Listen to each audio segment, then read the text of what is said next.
Tablet 1 jutaan ini punya banyak fitur untuk mendukung aktivitas anak. Bahkan tablet ini bisa membantu mengoreksi pekerjaan rumah. Ya, ini adalah itel Vista Tab 11. Tablet terjangkau ini punya fitur AI Educational Tools untuk membantu anak-anak belajar. Layarnya 10,1 inci yang seharusnya pas untuk aktivitas sehari-hari. Nggak terlalu besar tapi nggak kekecilan juga.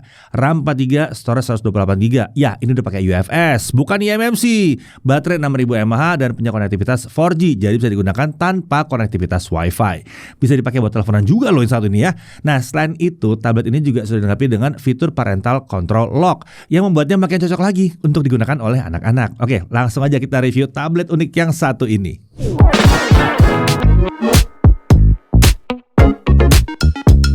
Oke, ini itel Vista Tab 11. Yang waktu itu udah ada Vista Tab 30 ya.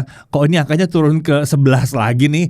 Iya benar, Vista Tab 30 memang sudah ada dan sudah kami review. Kalau kalian tahu bahwa sudah tablet yang itu, mantap. Berarti kalian memang udah ngikutin review-review kami ya. Buat yang belum tahu, ya mungkin kalian kelewatan. Tahu dong kenapa kelewatan? Oke, balik lagi ke Vista Tab 11.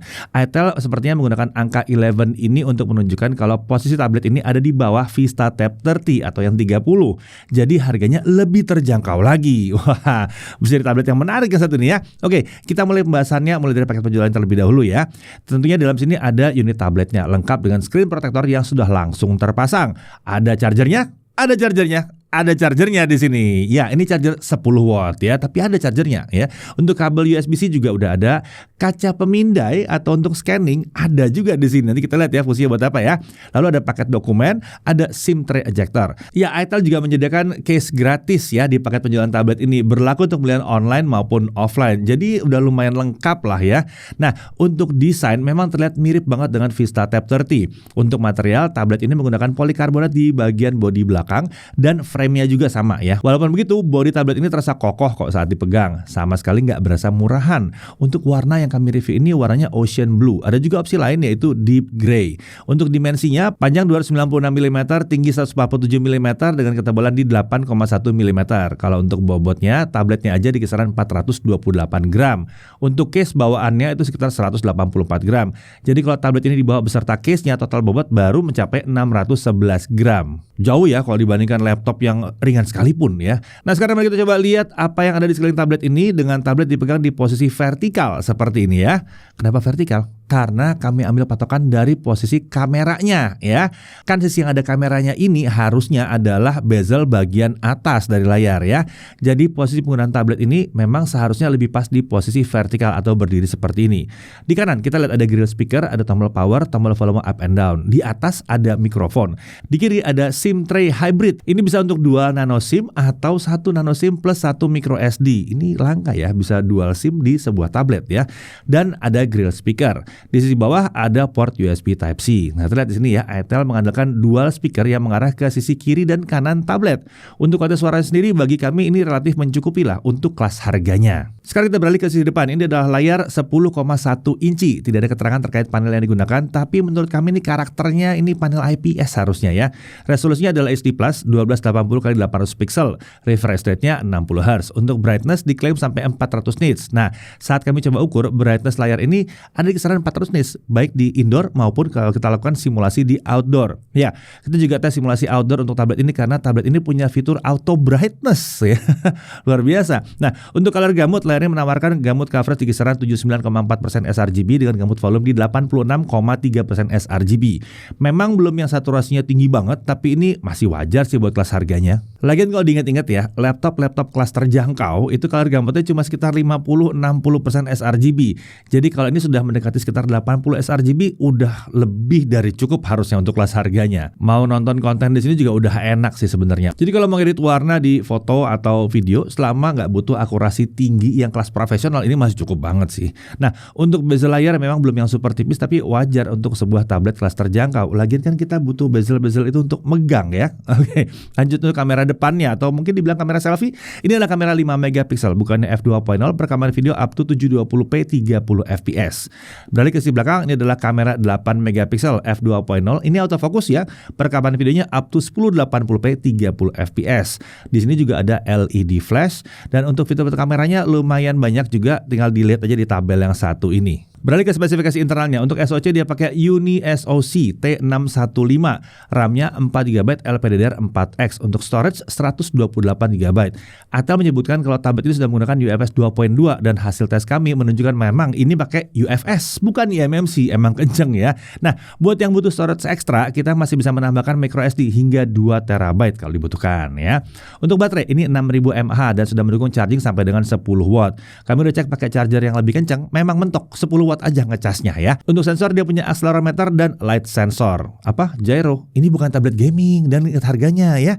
Lanjut untuk konektivitas. 4G tentunya udah bisa ya. Jadi 2G, 3G, 4G bisa semua. Kalau kalian nanya ini bisa dipakai buat teleponan atau enggak? Ya, tablet ini sudah dilengkapi dengan dialer. Jadi memang bisa dipakai buat nelpon. Tapi untuk nelpon kita harus pakai speaker karena tablet ini belum punya earpiece. Tentunya kita juga bisa pakai headset USB atau pakai TWS bisa ya. Lalu Wi-Fi-nya udah Wi-Fi 5, Bluetooth-nya versi 5, USB-nya tentunya bisa OTG. Untuk sistem keamanan dia pakai face unlock dan dia juga punya theft protection. Sesuai namanya, fitur ini bisa membantu melindungi perangkat kalau misalnya amit-amit ya dicuri gitu ya. Nah, di sini ada theft detection lock yang akan otomatis mengunci perangkat saat dibawa kabur oleh orang lain. Fitur ini memanfaatkan motion sensor, Wi-Fi, dan Bluetooth yang terhubung ke perangkat yang kita gunakan. Ada juga offline device lock yang akan langsung otomatis mengunci perangkat kalau terputus dari koneksi internet. Untuk OS dia pakai Android 14 dan UI-nya adalah Android Vanilla ya, alias UI standarnya Android banget ya, bersih banget di sini. Terkait update, Itel menyebutkan kalau tablet ini mendapatkan 1,5 tahun jaminan security update dan bug fixing. Sayangnya emang belum ada informasi resmi terkait update versi Android yang tersedia ya. Lalu untuk fitur-fitur ada AI Study. Nah, ini salah satu aplikasi yang bisa membantu anak belajar. Di sini ada photo correction. Fitur ini yang tadi kami sebutkan di awal ya, dia bisa membantu koreksi tugas sekolah. Fitur ini menggunakan kamera tablet untuk memindai atau nge-scan halaman PR anak. Bisa pakai kamera utama ataupun kamera selfie. Untuk kamera selfie, nah ini menarik ya, kita bisa pakai kaca pemindai yang ada di paket penjualan tadi seperti ini nih ya. Kalau hasilnya benar akan muncul ikon centang. Kalau salah akan muncul ikon silang di situ. Kemudian di sini ada finger tap words. Ini fitur yang bisa mendeteksi sebuah kata yang kita tunjuk lalu menerjemahkannya. Tentunya fitur ini sudah mendukung bahasa Indonesia. Kemudian ada tap to read sentence yang fungsinya mirip seperti fitur sebelumnya, tapi ini bisa mendeteksi satu kalimat panjang seperti ini nih ya.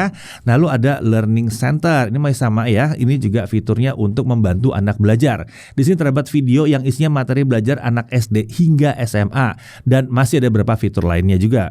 Kemudian di sini ada Kids Park ya. Ini aplikasi yang di dalamnya ada banyak fitur yang bisa digunakan untuk anak belajar sambil bermain. Fiturnya ada banyak banget di sini ya. Bahkan di sini sampai ada Kids TV yang isinya tontonan untuk anak-anak. Kartun anak-anak populer juga ada di sini. Nah, selain fitur-fitur untuk anak, di sini juga ada fitur parental control yang bisa membantu orang tua mengawasi pemakaian tablet oleh si anak.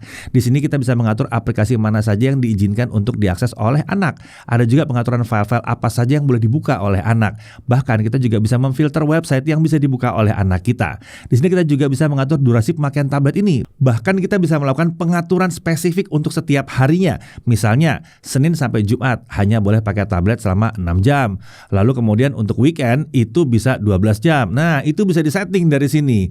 Lalu di aplikasi ini kita juga bisa melihat statistik pemakaian tablet oleh anak. Terlihat ya, di sini Itel benar-benar merancang tablet ini untuk menunjang pendidikan. Oke, sekarang mari kita lihat hasil benchmarknya. Untuk Antutu 10, ini tentunya kita pakai 3D yang light ya. Jadi kita dapat 312 ribuan. Untuk Geekbench 6 single core di 437, multicore di 1418. Untuk 3D Mark Slingshot Extreme OpenGL S3.1, graphics core di 1065.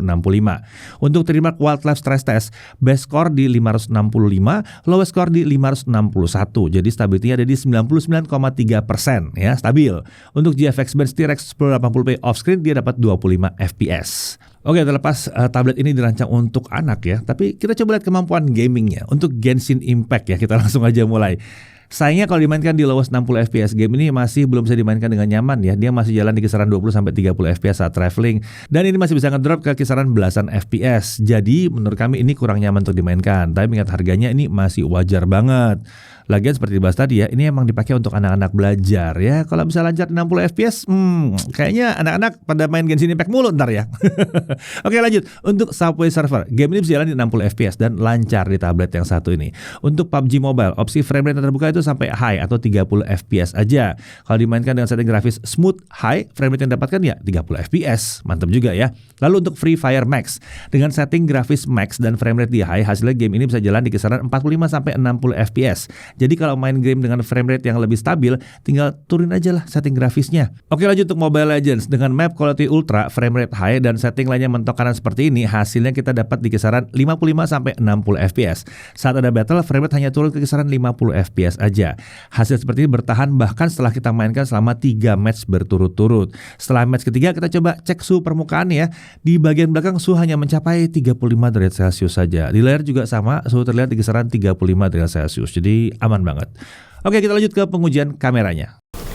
Ya, ini adalah hasil perekaman kamera menggunakan kamera selfie atau kamera depan dari ITEL VistaTab 11. Dan karena posisi kameranya ada di bezel bagian atas, jadi penggunaannya kurang lebih seperti ini ya. Jadi di mode portrait atau mode vertikal. Untuk kualitas videonya sendiri kurang lebih seperti ini ya. Ini di resolusi 720p 30 fps dan memang resolusinya baru support sampai itu aja. Dan ini di kondisi pencahayaan yang proper di mana lampu studionya dinyalakan. Lalu ini hasil video kalau misalnya lampu studionya tadi dimatikan dan hanya menggunakan lampu ruangan aja. Dan seperti yang teman-teman lihat di sini, sayangnya videonya nggak bisa di 30, jadi agak ada frame drop ya. Dan detailnya juga udah mulai hilang. Lalu ini adalah hasil perekaman dengan kamera belakangnya. Dan untuk di kamera belakang ini support perekaman sampai 1080p 30 fps. Dan untuk hasilnya sendiri kurang lebih seperti ini ya. Nah, sekarang kita coba simulasikan untuk meeting online. Di sini saya pakai aplikasi Google Meet ya. Dan saat digunakan aplikasi ini bisa berjalan mulus di tablet ini. Dan saat kita menggunakan virtual background ataupun filter, videonya masih aman ya, nggak patah-patah sama sekali. Nah, sekarang kita balik lagi ke kamera selfie-nya. Ini sekarang saya pakai di mode horizontal ya. Overall untuk kemampuan kameranya ini terbilang sudah memadai untuk kelas harganya dan sudah mencukupi untuk penggunaan meeting online ataupun video call. Ya, sekarang mari kita lihat daya tahan baterainya ya. Untuk YouTube local video playback ya. Jadi kita download dulu dari YouTube, lalu kita putar ya 1080p ini.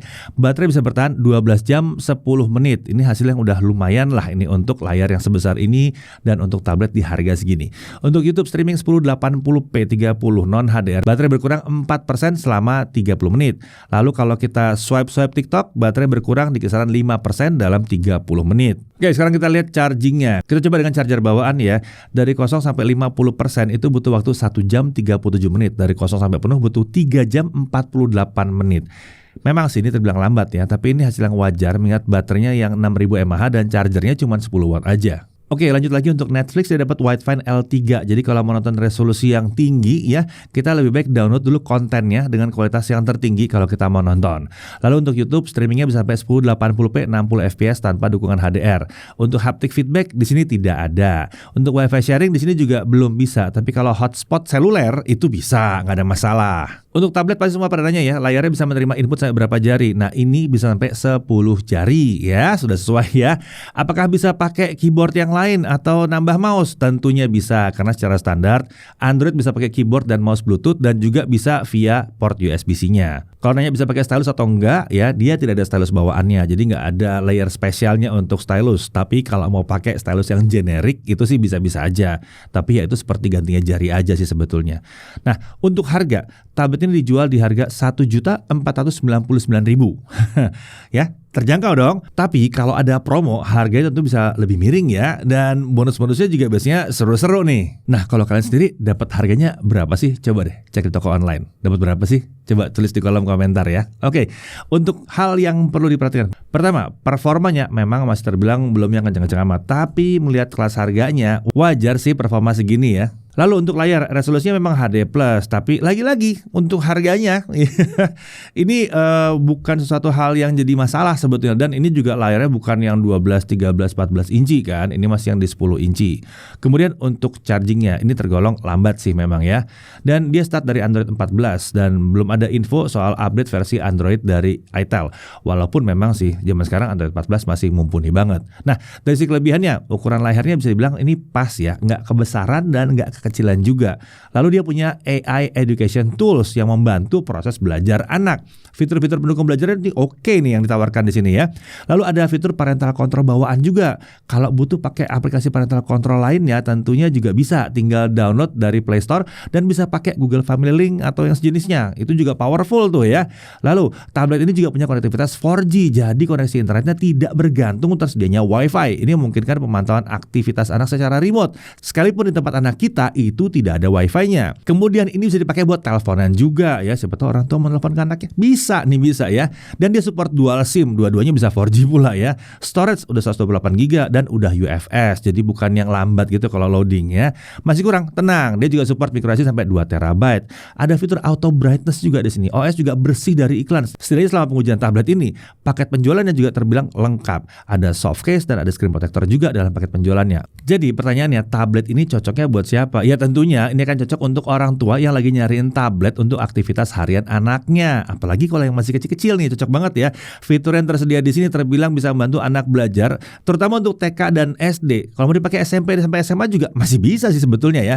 Tapi tentunya bukan cuma cocok buat anak-anak aja yang satu ini. Ini juga cocok untuk siapa saja yang mencari tablet dengan harga terjangkau yang bisa 4G ya. Nah, cocok banget yang satu ini. Layar 10 inchinya juga bisa membantu kalau butuh tampilan lebih besar dari layar smartphone. Bisa untuk nonton, baca berita, main game ringan dan lain sebagainya. Jadi, Itel Vista Tab 11. Apa yang ditawarkannya membuatnya jadi tablet yang sangat layak dipertimbangkan untuk kelas harganya. Saya Didi Irfan, Jakarta TV.